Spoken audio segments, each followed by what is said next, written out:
Samsung just released the Galaxy Note 10 and Note 10 Plus with the 855, not the 855 Plus.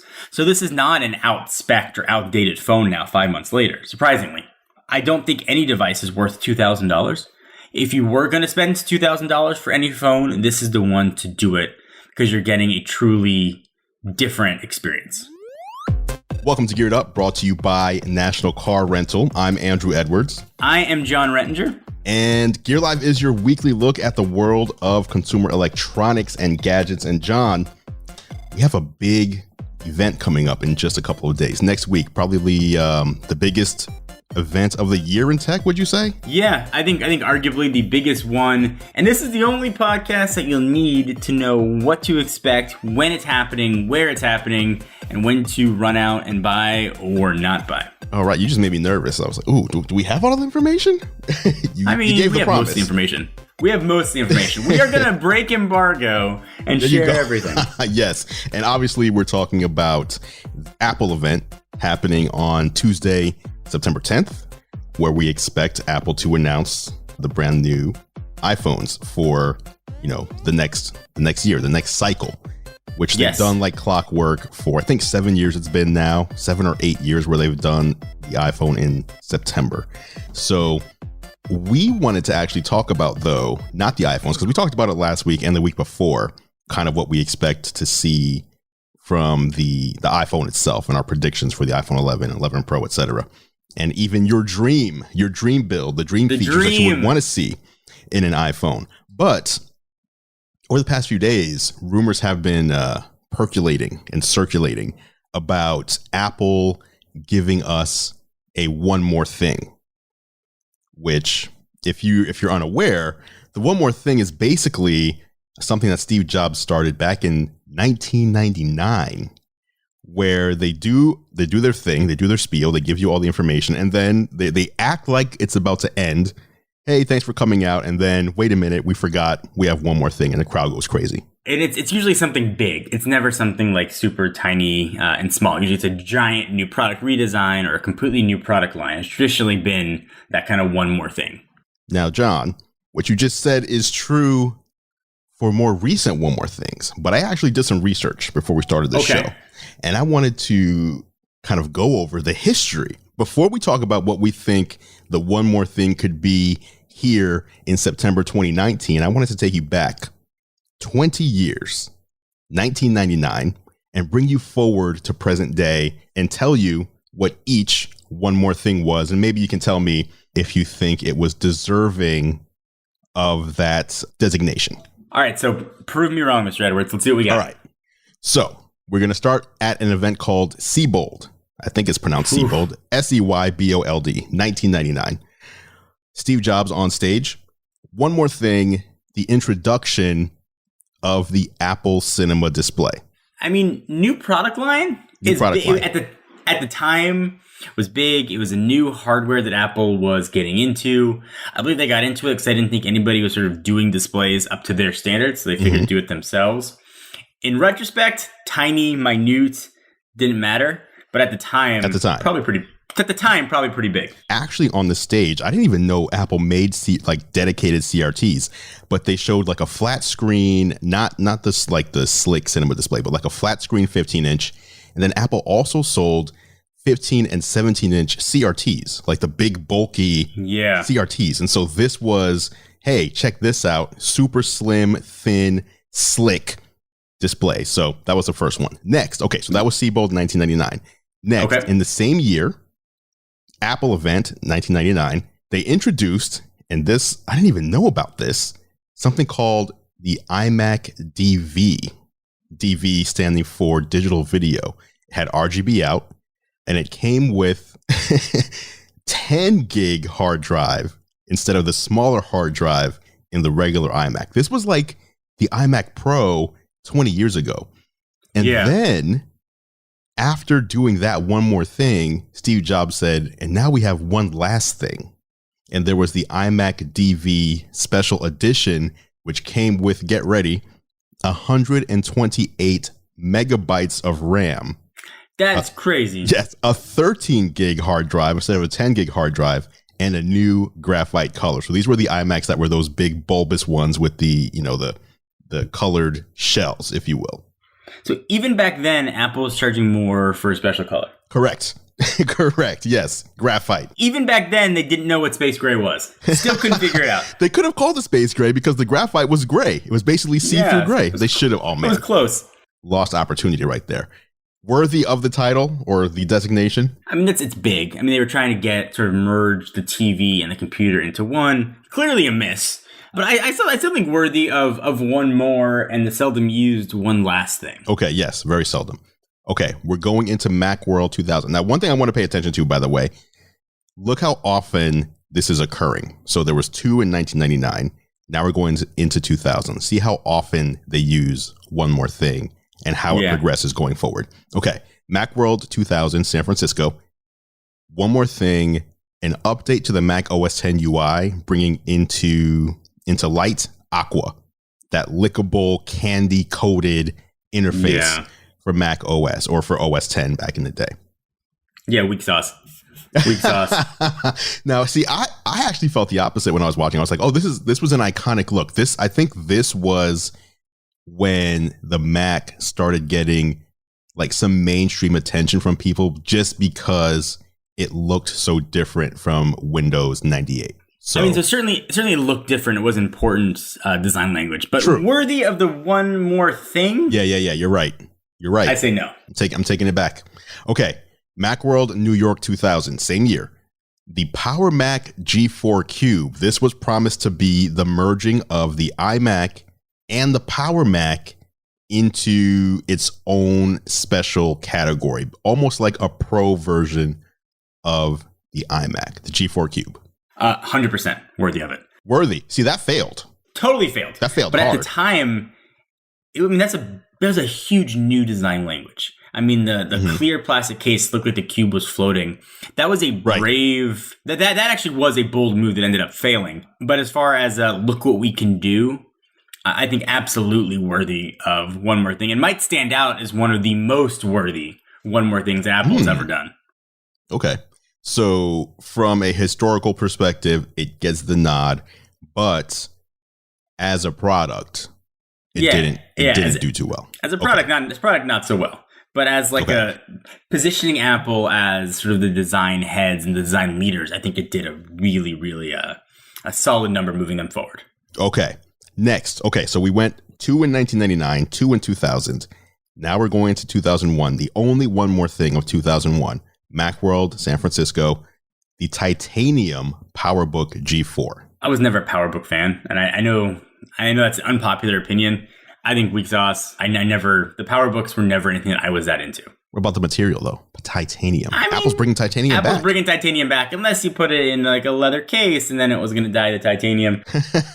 I think probably worthy, but not exciting to me. Next, Macworld New York 2002. The only one more thing of 2002. It was the lampshade iMac with a 17-inch widescreen display. Previously, it was available in a 15-inch 3x2. Now they're adding in a 17-inch widescreen. 100%. Those lampshade iMacs were so hot. Dude, they were freaking absolutely fire. And this was something new. This was a new aspect ratio Apple was committing to. And I think, again, it was one of those, we're shifting what we've done to something we're going to do. And here's your sort of reference for it. So I think absolutely worthy of it. WWDC, the first one at a WWDC, 2003. Apple accidentally, the week prior, leaked their own new product on their website. They put in their store a new product that wasn't supposed to be announced until WWDC. It was a new Power Mac with completely new specs, basically that blew the last one out of the water. First I've heard of that, and that's a big mistake. Yes. That is a giant miss. Yeah. So when Steve Jobs was talking about it, he started by saying there's one more thing, and you might have actually heard about it. And he showed the Apple website the previous week, the Apple online store, showing the listing and all the specs right there. And basically he was like, you might have seen this, you might have thought it was a mistake, or if it was true, well, it's true, it's here, it's real.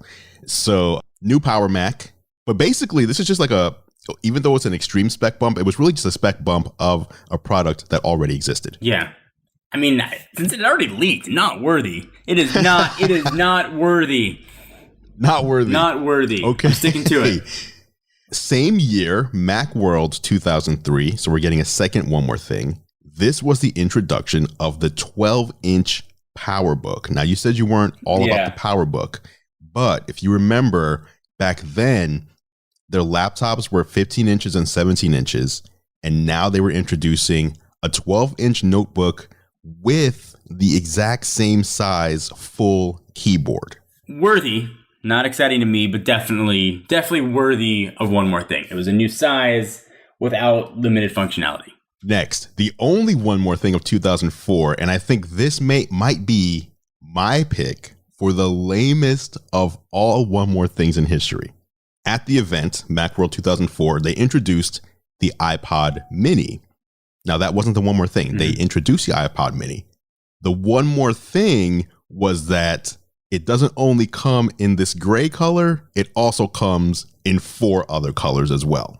Lame. I can still picture those colors too in my head, but lame. Yes. Lame. Extra lame with lame sauce on the side. Comes in colors. Yeah. Why even bother instead of, hey, here's our iPod Mini. It's a big deal. It's available in 4 colors. Exactly. I'm with you on that. Don't say One More Thing before you announce colors. Okay, Macworld 2005, iPod Shuffle. And that was a big deal. I'm not the biggest Shuffle fan, but it's a new form factor. I believe it was the first solid state iPod that they had released. It was something totally new. There was no screen. You kind of got to rely on whatever it was going to play next. It had the clip on it. I mean, it was a cool product. I think absolutely that was worthy of the One More Thing. And it was at the lowest price entry point to the very expensive iPod lineup as well. It was, but it was so, I don't know. Like when Steve Jobs was announcing it, he was saying the most popular way that people were listening to music at the time was in shuffle and shuffling playlists. But the storage was so small that, I don't know, you had like maybe 40 or 50 songs on there. It's just so different nowadays. It's hard to go back and being like, I'm sure at the time I was like, wow, we get 50 songs on this? This is crazy. Whereas now, you know, we have 500 gigs in our pocket in our devices, which, you know, holds thousands of pieces of music. So let me ask you, do you think Steve Jobs made that up? People are listening to most of their music via shuffle just like because he thought that's the way it should be done? Or is that like based on fact and market research, which he notoriously hated? Yeah. No, I would assume if it was true, he was talking about their own data in iTunes rather than the industry as a whole. So people who buy tracks on iTunes or who use iTunes who rip their CDs, this is the way that they like to listen to their music. And so we're making a product for those people. Fair. I'll agree with that. Next, they had a press conference later that year, 2005. And the One More Thing was that iTunes would now be selling TV shows. Huge deal. Huge deal. The start of cord cutting. Yeah, I mean that was really one of the beginnings. Also was a new avenue for Apple, moving away from just iTunes as a music store and sort of changing the way people thought about music. So yeah, I think huge paradigm shifting moment for Apple. Okay, now we go to 2006. I think this was one of the biggest ones ever. The introduction, One More Thing, the introduction of the MacBook Pro, the very first MacBook Pro. Yeah, huge. I mean, 100%. Obviously very huge. That was already after the move to Intel, correct? That's correct, yes. A giant deal. It was a new product line and sort of now was the modern Mac laptops. Yeah, and that was the first Mac laptop to include Intel in it, moving away from the PowerBook line. So wait a minute. So you were into the MacBook Pro, but the PowerBooks, you weren't about those. No, it was the Intel switch that got me got me excited. All right. Next, it's Showtime 2000. I remember this event. I remember that name. I remember that invite. It's Showtime 2006 event. Apple's One More Thing was the iTV, later to be renamed before launch, the first Apple TV. Yeah, they got sued for the name. They just went out and said, we're calling it ITV, or we call it ITV. I believe is what Steve Jobs said. And someone else owned the trademark to that. They're like, you are not calling it ITV. Yeah, so he did say on stage, this is our internal code name, ITV. But what do you think? Apple TV, the first one, it was that larger slab. I thought it was a cool looking device. And, at the time, it was cool being able to have all my iTunes content, but only my iTunes content and Netflix on my TV easily. So if we can back up, it wasn't even all of that. It had local storage. You had to download your iTunes content directly to the Apple TV.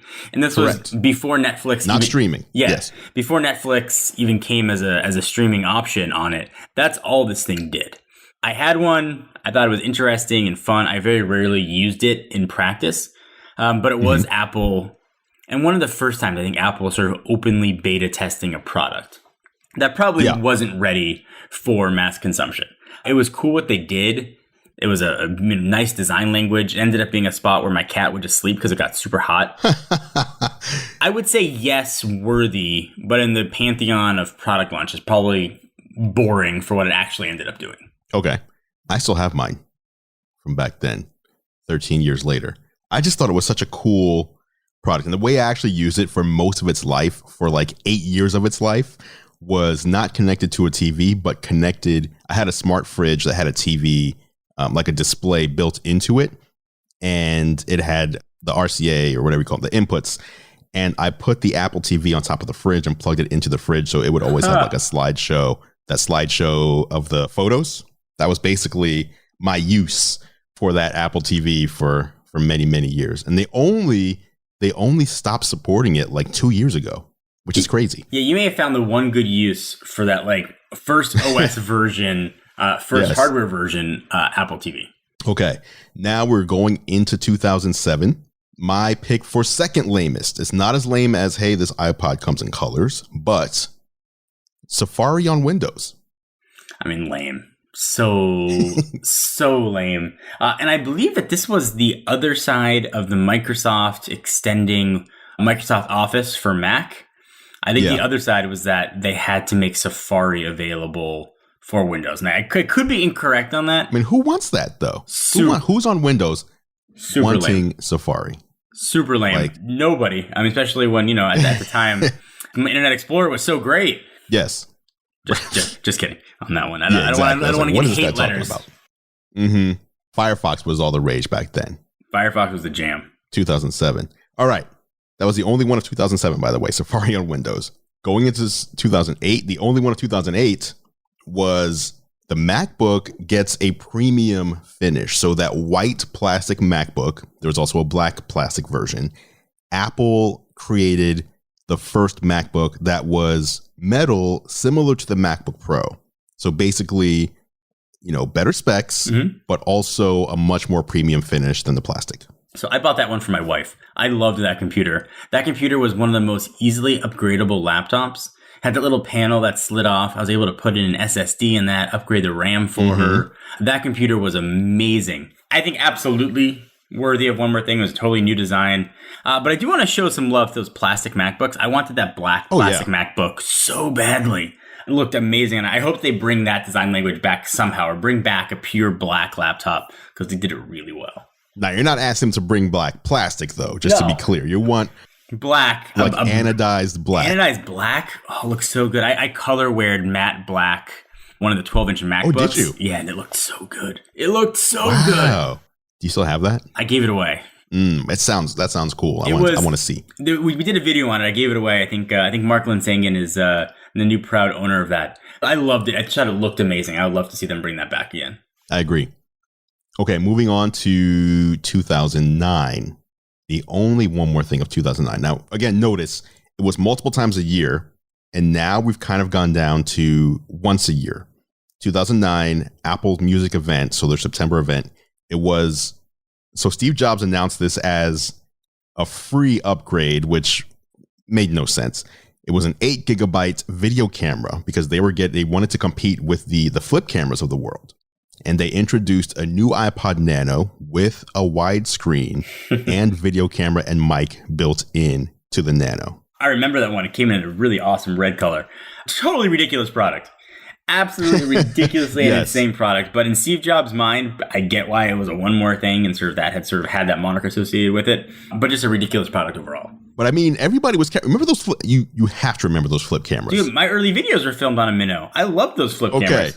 So for Apple wanted to compete there. They didn't have the little pop out USB or anything, but everybody carried an iPod at the time. For me, yeah, fair. I was always more about the biggest iPod I could get. So that would be the iPod Classic. I wanted to carry around the most music possible. And so the iPod Nano, like I would buy them to do videos, but then they would just sit around. I would never actually use them. Were you an iPod Nano user? Yeah, I mean, I did use a Nano. I'm not that big of a music guy, in all honesty. So having that many songs was never a giant deal to me. Okay, we're going on to 2010. This was a big one, I think. Apple introduced at WWDC 2010. One more thing. Please turn your Wi-Fi off. Turn your Mi-Fis off. Close your laptops. I need all the bandwidth we can get because I'm announcing FaceTime video calls. Huge deal. Giant iPhone 4. Giant deal. Huge deal. FaceTime was still continues to be amazing. Video chat existed before FaceTime. It'll exist after FaceTime. FaceTime brought it to the masses, and from launch worked as advertised. To me, it was always like that iPhone 4 was so cool, but holding in your hand this tiny device, super thin, glass, metal, that lets you talk face to face with anyone else on the planet who had the same device, to me at the time, which is mind blowing. Now, since then, I'm one like, how many times have I used FaceTime? Let's see, this was 2010. So in the past 9 years, how many times have I used FaceTime? Have I even used it 100 times in 9 years? I don't think so. But it was such a change. Like for people, maybe I'm just not someone who wants to communicate that way. But for people who do, maybe you have like a new child, or especially for people who are deaf and they could FaceTime each other, see each other and have a conversation using sign language. So cool. Yeah, I use FaceTime all the time. I love it. It also, the people who were living across the world talk to each other without having to worry about long distance calls. You know, Skype was really the option for that. It no longer became something that was necessary. I think FaceTime absolutely worthy of the one more thing. One of the most worthy, actually, I would say. Okay, so that was 2010. Later in 2010, Apple Music event, they introduced the second gen Apple TV. So the first version of the smaller black puck that we know the Apple TV to be now, that was introduced 2010. Yeah, I mean, that was definitely worthy. Apps, it was 100%. That's the modern Apple TV, essentially, with a better remote. Yes, yes, the better remote. That one had the silver remote, not the weird touch one we have now. Yeah, the silver and black. There was a third one more thing in 2010. They had an event called Back to the Mac, and they introduced the second gen MacBook Air. So basically, pretty much the same MacBook Air that we have today. So not the first one with like the little hinge on the side that he took out of an envelope, but the one that was unibody, which has lasted for, almost a decade. Yeah, I mean, absolutely worthy. It got rid of that little flip door with the one USB port. It put actual ports on the side. It was the MacBook Air that we had until this year, until it got a redesign. Right. MacBook Air was obviously huge for Apple, huge for their best-selling Mac. Yeah, clearly worthy of one more thing. I agree. The final one more thing that Steve Jobs ever gave us was at WWDC 2011. Probably a bust. I don't know. It was iTunes Match. And the cool thing about iTunes Match was that this was before Apple Music. You could sync your music library. So anything you've ripped, anything you downloaded, even if you didn't buy it from Apple, you could match it with Apple's library and you would get the higher quality version in most cases. Apple will basically give you those tracks rather than, your potentially lower quality versions. Yeah, I remember being excited for that at the time and then not caring very quickly afterwards. So not being a music guy, that really didn't do it for me. So that was WWDC 2011, last one from Steve Jobs. Apple obviously didn't stop having events. Again, they're having one next week. It took them 3 years from 2011 to 2014 to use one more thing after Steve Jobs' death. It was Spring Forward event 2014. The first one more thing post Steve Jobs was the Apple Watch. I mean, yes, obviously, Apple Watch, huge deal. Clearly worthy of one more thing. Category defining device and best selling device. By far in its category, to where, similar to the iPad and the iPod, it's hard to even name what second place even is. Agreed. Completely agree. Okay. Then WWDC 2015, so a year later, one more thing, Apple introduces, finally stepping into the space, Apple Music. Huge deal. I mean, it had been rumored forever, trying to compete with Pandora and Spotify. Giant deal. 100% Apple Music. They bought Beats. Yeah. And then, yeah, I agree. Apple Music was a big deal. And Apple Music now actually has overtaken Spotify in the United States to be the most popular streaming music service in the US. It has not overtaken it worldwide. Spotify still has the lead there, but it's a pretty big deal to take over in the US. Yeah, staggering when you consider how big Spotify was. Yeah, exactly. And then the last one that we had would be Apple event 2017. So 2 years ago, it was the iPhone 10. Yes, I think the iPhone 10 was one of the best announcements Apple's had in probably the past decade. 100% iPhone 10. Might have been leaked. Probably weren't that many surprises. Still an amazing phone that a lot of people are probably still using. Also, I would say category defining as well. A lot of manufacturers kind of rushed to try and replicate a lot of the look and feel of the iPhone 10 for their own devices. But one thing I want to point out. So when we started this conversation, you said one more thing was reserved for the best of the best. And I feel like certainly that applies to the more recent ones, but it didn't start out that way. Obviously, since the passing of Steve Jobs, especially, Apple has only used this 3 times in 8 years. And the speculation is that there's going to be one more thing next week. And so seeing what they've done since Steve Jobs' passing, it was the Apple Watch, Apple Music, and iPhone 10, it would lead me to believe that if it was something big, or if there was a one more thing, it would have to be something that kind of matches up with those other 3 announcements, something huge, something category changing. Agreed. So what could that be?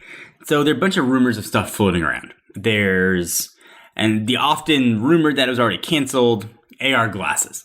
I don't think Apple's getting into that game, although there's been some icons that have leaked out in iOS betas. I don't think Apple's doing that. There's been rumors of their little tracking tile competitor. That doesn't seem like a one more thing type product. That seems like something that just shows up on the store one day, or maybe gets 5 minutes in the keynote.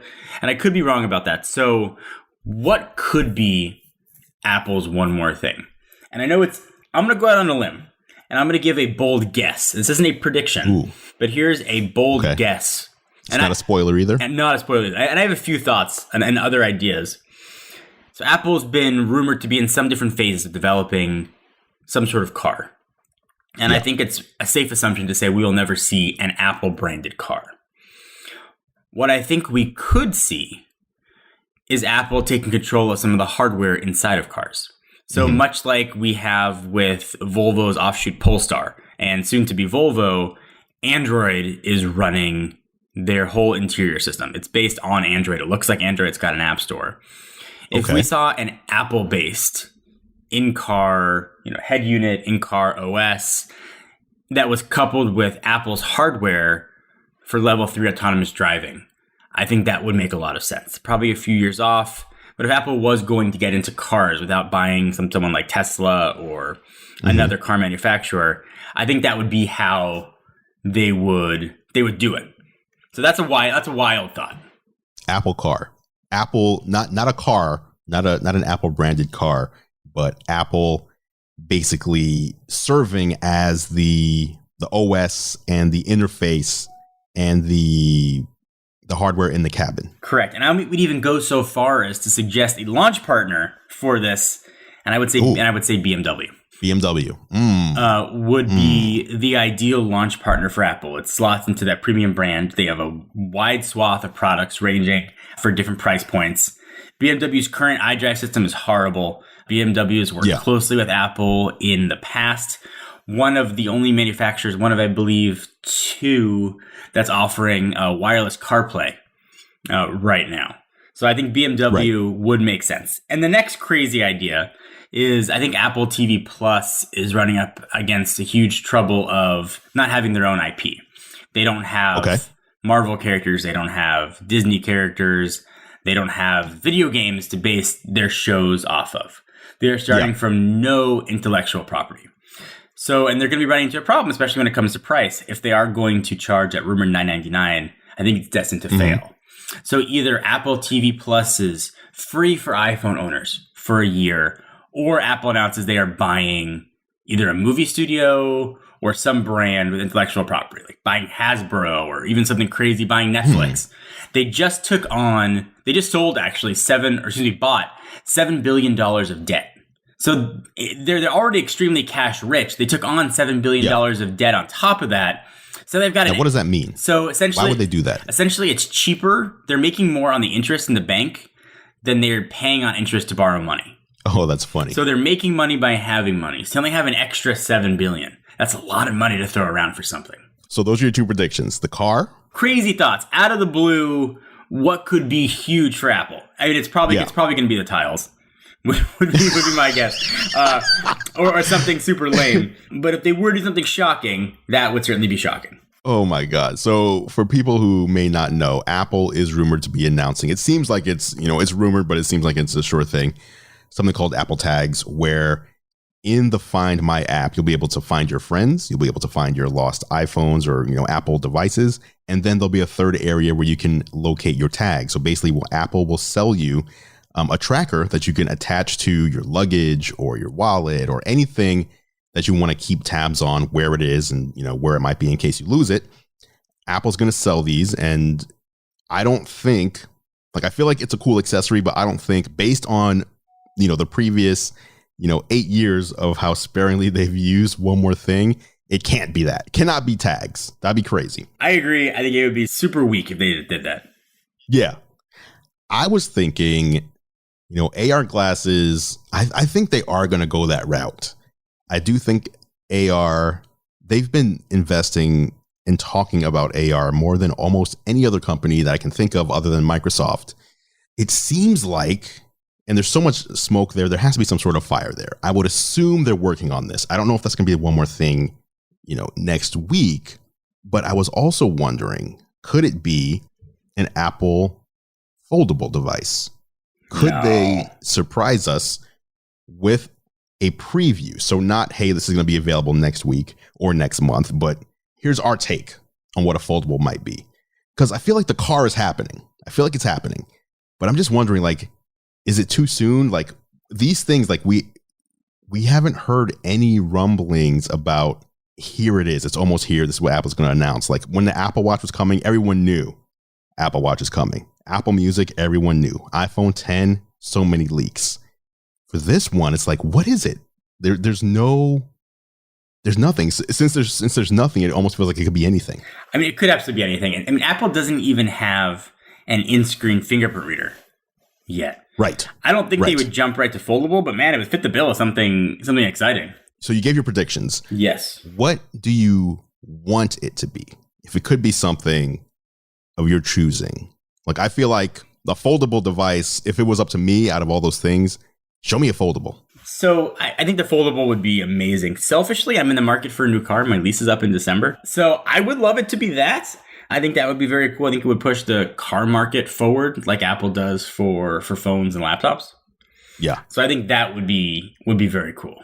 We will obviously find out in a couple of days. Like you said, these were our predictions. These are not spoilers. This is not inside information, which is a fun conversation to ponder what might be coming next and also take a look back at the history of Apple. So let's take a break. And then afterwards, we're going to talk about another foldable, the return of the Samsung Galaxy Fold. It's coming up next on Geared Up. Welcome back to Geared Up, brought to you by National Car Rental. I'm Andrew Edwards, and it is now time for the National Car Rental story of the week. As you know, Geared Up is sponsored by National Car Rental. And if you don't know, I also do a show with National Car Rental on YouTube called Technically Speaking, where I bring you the latest, my picks for the best tech for business travel. Whether you're business traveling or even whether you're going for leisure travel, there's a lot of tech out there that can make your travel more efficient or even more fun. You can check these episodes out at the nationalcar.com control center or go to youtube.com/nationalcarrent. The latest tech puts you in the driver's seat. National Car Rental's Emerald Club will keep you there. Big shout out to National Car Rental for sponsoring Geared Up. All right, John, let's talk about the return of a device that you have told me many times that you can't wait to get back into your hands, the Galaxy Fold. All right, so I'm taking the driver's seat here. There aren't that many things that I've reviewed over the years that I can't be objective about. You and I, one of the few, had the Galaxy Fold, had the ability to use it for a week before it got recalled and retooled. I loved that phone so much. And I think it showed the best of what Android can be. It showed that Android can be different. Android's a platform for experimentation. It was an amazingly useful device. It was a perfect gym phone. You know, to be able to put on the treadmill or the bike and watch Netflix on and then close it up and take it with you. I was saddened to my core when the Fold was canceled and not canceled. And I cannot wait for the return of the triumphant return of the Galaxy Fold. Now, 5 months later? Rumored to be coming very soon. It's already out in Korea, I believe. Yes, it is. Today. So today, September 6th, and coming later in the month for the US. It's a really cool device. And I think Samsung could have avoided all these problems. They would have called it the Galaxy Fold Developer Edition, and that's it. Mm-hmm. It's Developer Edition. You know, the Fold was cool. No doubt. The handling of the Fold by Samsung, very poor, in my opinion. Very poor. The fact that reviewers found things within 48 hours that Samsung QA hadn't found in, how long? Samsung knew about the Fold way longer than reviewers had it in their hands. Poor. And then they're like, okay, we're going to fix it. We're going to re-engineer this. We're going to make sure there's no problems before we release it, which kudos to them. I applaud them for that. But then they announce it's back. They announce new dates. And the next day, I get an email because I was one of the few who did not cancel my order. I was like, you know what? I'll give them the benefit of the doubt and I'll wait. I get an email saying, we're canceling your order because we need to rethink the entire customer experience, including purchasing, unboxing, and service. And they gave no additional details as to what that meant. They did give me a $250 coupon for canceling the order, which is cool. But I want the Fold. So now I have to get back in. Like last time when I placed that order, I had to rush, make sure I was on the computer at the right time, just like an Apple launch. I want to get the phone that I want. I want to get the color I want. I got it. It went through. I'm paid. I'm good. And now I have to do it again. I mean, so that's Samsung. Fair. Come on. So can I share some inside baseball on Samsung handling the Fold? So, and this is an example of Samsung trying to do right by reviewers. So when we went to that event in New York to see the Fold and they gave it to us, we were the first that had ever touched that device, and they didn't have US retail units ready. They brought the very first off the line, essentially, that I believe were meant to the European market to us to give us to take. Right. And what those didn't have on them that the US versions had, and we've seen these since, was a warning label not to remove the screen protector. So the US versions had that. In their rush to get us the units, they gave us versions that did not have the proper branding that they usually would have. And that's where we saw issues with, I think it was Marquez and others, Todd Hazelton, that were peeling off the screens. So I think that could have been fixed, but also with Samsung trying to do right, trying to get this new device into people's hands as quickly. So I can see both sides of that. The hinge was definitely a problem, and there's no way around it. Dust and dirt was definitely going to get in there. So what Samsung has done to fix that, they put caps on either end to sort of limit the ingress and egress. The big gap that was between both screens when folded has gotten smaller. And now that plastic layer that everybody thought was a screen protector is now where it should be, under the bezel of the phone. Right. Which, to me, this is a much better piece of hardware now. Yes, agreed. The fact that this happened resulted in a much better and much more durable, device. And I agree. Ordinarily, I'd say, well, now it's 5 months later. The processor should be different. Samsung just released the Galaxy Note 10 and Note 10 Plus with the 855, not the 855 Plus. So this is not an out-spec'd or outdated phone now 5 months later, surprisingly. I don't think any device is worth $2,000. If you were going to spend $2,000 for any phone, this is the one to do it because you're getting a truly different experience. I mean, this is also the only one that is selling for $2,000. Correct. So it's your only option if you want to buy a $2,000 phone. Unless you want some gold-plated action. So can I literally shift gears? And I want to ask you a question. So as an EV driver, who I believe you own now, what, seven Model 3s? So the story behind that is I bought a Model 3, the regular Model 3, and the rollout was not announced. Like, here's how we're going to like roll out our different versions. And so we knew that if you wanted the entry level, for example, it was going to be like another year and a half before you could buy one of those. So I bought the one that was, available right away. And then like 2 months later, Elon was like, hey, performance model is coming in 2 weeks. I'm like, wait, what? Like, I thought that was going to be a year away. I wouldn't have bought what I bought if I knew that was coming. And so that whole FOMO thing kicks in. You know how it is. FOMO kicks in. And I'm like, listen, I love my car and now I hate it. And I want the one that I would have bought in the first place. And so I ordered every single option that I could get that was available. And I bought a performance model. And then I put the original one I bought on the market. And it took me like, a couple months to sell it. So I have one Model 3. It is the performance model. And I do have a Model Y. I don't know if you call it pre-order. I have a deposit down on it, but it's refundable if I change my mind. So that's a lot of cars. But I yes, it is. I mean, I can understand it. And, if you've got the means to do it, I probably would have done the same thing. So I've been driving electric now for almost 6 years. I had a Model S, pre-autopilot, and now drive a Model X. And I should give a caveat that I have 3 kids. My oldest is just about 6.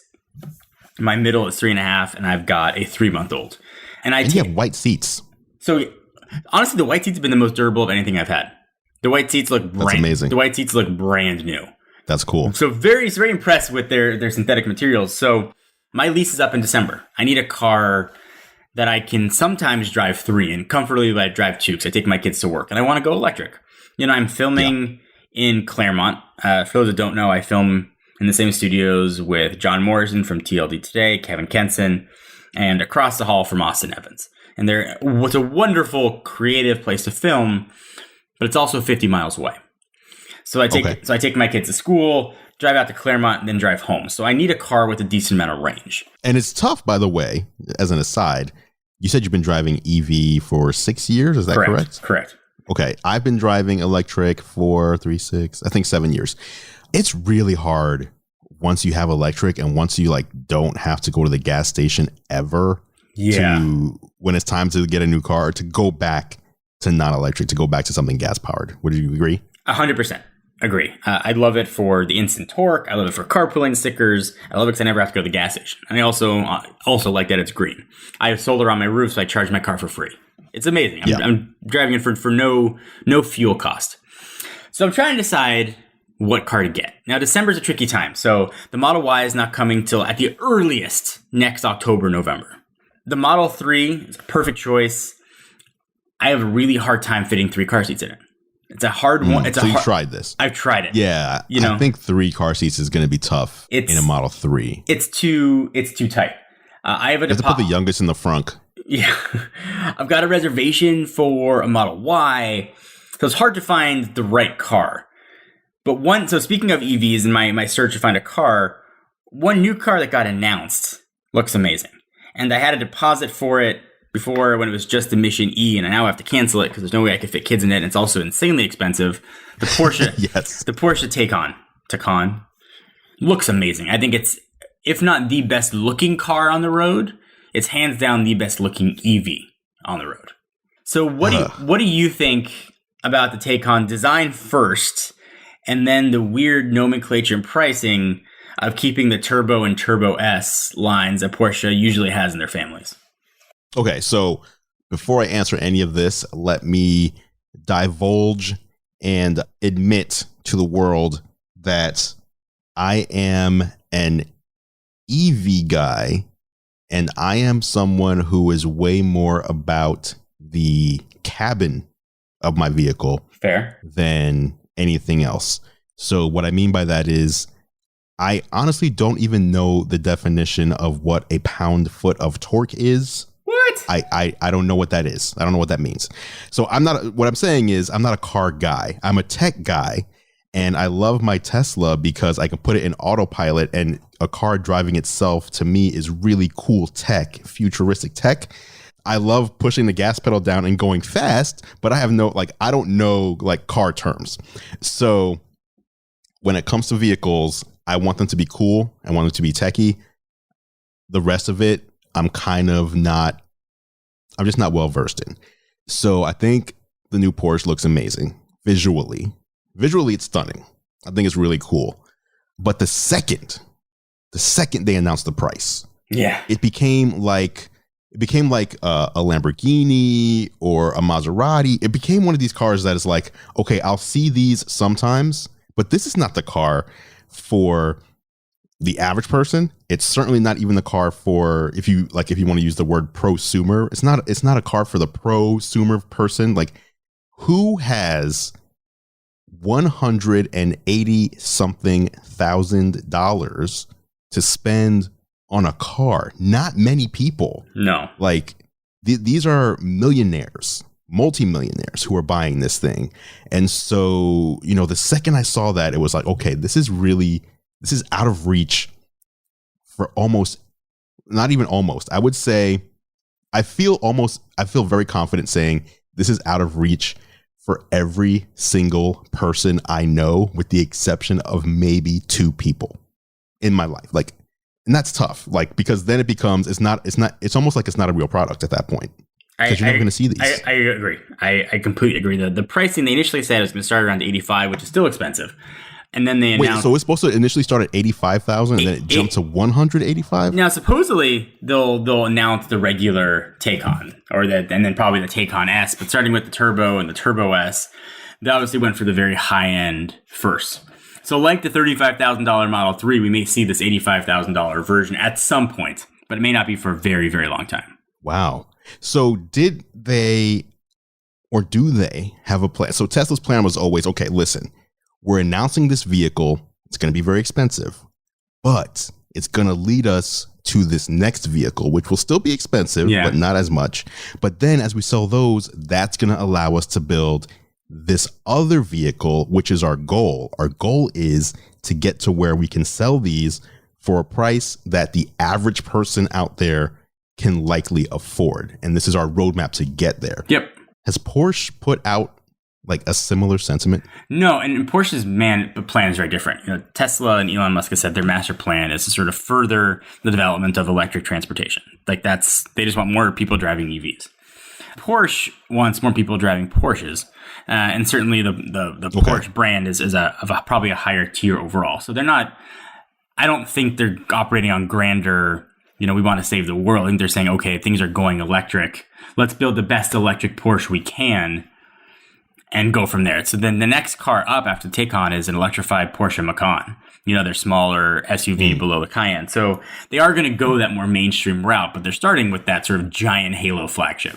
So I assume you're going to get your money back. Like the Porsche is out for you. At this point. Oh yeah. I've already asked to get that back. I was interested in it because it was shipping this year. No interest in it now. It's too small for my lifestyle. And it's also way too big for my budget.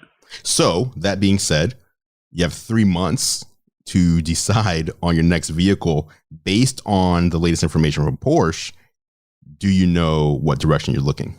I find it infuriating that the Model S and the Model X, the bigger sedan and the SUV in Tesla's lineup, more expensive than the Model 3, are inferior technologically. The screen is slower and lower resolution. It can't take advantage of the level 3 supercharging. You can't use your phone as a key. You don't have the option for a card as a replacement for a key. All these things. So I'm optimistic and hoping that the Model S gets an update before my lease is up. I have the option to extend... In 3 months. In 3 months. So I'm hoping Q4 rush. I can't imagine anybody's buying Model S's or even Model X's knowing that there's probably a refresh coming and the technology is out of date. I have the option of extending my lease up to 6 months. So hopefully by the time next June rolls around, there will be something in the electric world that suits my needs. Okay. My fingers are crossed for you. I don't know that it's going to happen, but fingers are crossed for you. So if there's no redesign though, are you just going to go S or X anyway? No, I don't know. I'm going to extend the lease and see what happens come June. I was looking at, I love like the Rivian truck looks awesome, but that's not going to come till the end of the year. So I have a Model Y deposit. That's not coming till later. I really have no idea what I would do. Okay. We're going to follow up on this saga in future episodes. So there you have it. That is this week's episode of Geared Up. Obviously, next week, it's going to be all about the Apple announcements, and we'll see if either of our predictions were correct for the one more thing. But until next week, thank you so much for listening. I'm Andrew Edwards. I am John Rettinger. And we will see you next week.